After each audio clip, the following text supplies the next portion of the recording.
right, Doug Mealy here, use of force specialist, soft restraint kit expert, and welcome to this week's episode of How long can you hold your breath for? Not long? Then why are you hearing some trainers give advice out to say pinch the nose of someone who's latched on if they're biting you? Don't rely on a nose pinch unless it's to steal the nose to make them laugh.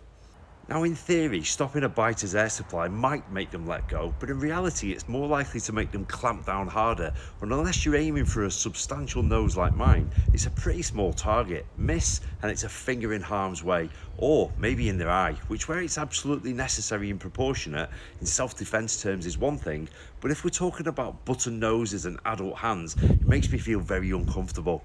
A nose distraction technique was used on 14-year-old Adam Rickwood, the youngest child to die in custody in modern times, who wrote in his suicide note, "What right do they have to hit a child?" Now, we've used our matrix-defying glasses to talk about the legalities of using reasonable force before, where simple fix and stabilise fails, fingers twisted and locked for example, there's a real risk of hair being pulled out, so you're left with escape and rescue. Shh, just a fancy way of saying pain compliant. For this, some trainers might suggest a poke in the ribs, unfurling the fingers with force, a knuckle on the top of the hand or a finger into the clavicle. Bites, hair pull interventions, they're entirely situational and it's all painful or uncomfortable stimuli. Escape and rescue.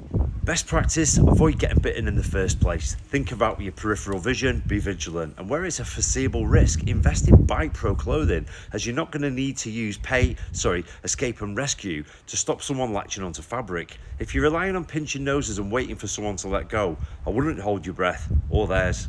So to clarify, there's no law stopping you from using a distraction technique or painful stimulus to end an attack quickly, or escape and rescue if you'd rather. Any staff will tell you otherwise.